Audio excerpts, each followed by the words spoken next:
ప్రధానంగా కవితక్క గారిని పార్టీలో నుంచి సస్పెండ్ చేయడం అన్నది మాకేం బాధకరం లేదు, వాళ్ళకు బాధ. ఎందుకంటే అలాంటి ఒక పెద్ద నాయకురాలు, అంత జన సమూహం ఉన్న నాయకురాలు, ఒక బతుకమ్మ ద్వారా ఇతర దేశాల్లో కూడా మారుమోగినటువంటి మా యొక్క కవితక్క గారు ఉన్నదంటూ చెప్పడమే.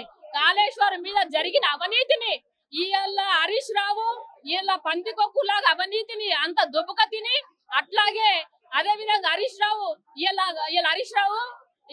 రావుకు ఇలా సంతోష్ రావు కుమ్మక్కై ఇద్దరు కలిసి తెలంగాణలోని కేసీఆర్ గారి దగ్గర ఇద్దరు దారపరుపులాగా ఉండి ఇలా తెలంగాణలో ఉన్న ప్రజలందరూ కూడా మనోభావాలు దెబ్బతింటట్టు వాళ్ళ బాధలన్నీ కూడా ఇలా కేసీఆర్ గారితో ఫోటో దిగని పరిస్థితి ఉన్నది.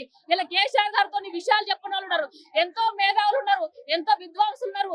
తెలంగాణలో ఎంతో అమరవీరుల తల్లిదండ్రులు ఉన్నారు.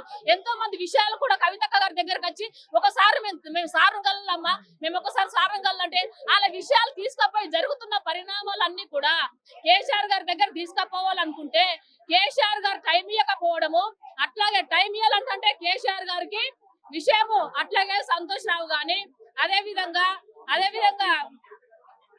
తెలంగాణ భవన్ కు కవితక్క వెళ్ళి అన్న ఇట్లా జరుగుతున్న విషయం అంతా కూడా, ఈ విషయాలన్నీ కూడా ఒకసారి వాళ్ళు బాధలంతా తెలంగాణలో పడుతున్న బాధలు హరీష్ రావు గారితోనే గాని సంతోష్ రావు గారితో గాని జరుగుతున్న పరిణామాలు ఇలా ఉన్నాయన్న అని చెప్పేసి అన్నగారికి విన్నమించుకుంటే అన్న కూడా రాలేని పరిస్థితి.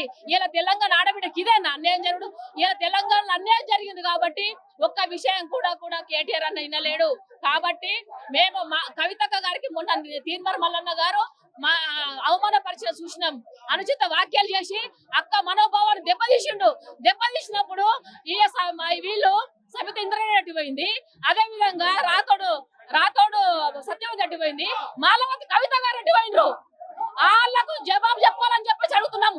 ఇలా మహిళకేమో అన్యాయం జరిగితే చెప్పారు, ఇలా తీర్మానం వల్ల సపోర్ట్ ఇస్తారు, ఇలా కాంగ్రెస్ ప్రభుత్వానికి సపోర్ట్ ఇస్తారు.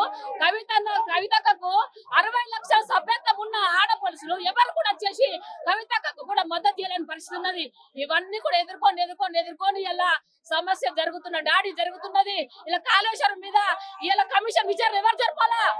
హరీష్ రావు జరపాలా? కాబట్టి ఆ కుంభకోణం అంతా కూడా హరీష్ రావు అని చెప్పేసి మేము ఈ సందర్భంగా తెలియజేస్తున్నాం.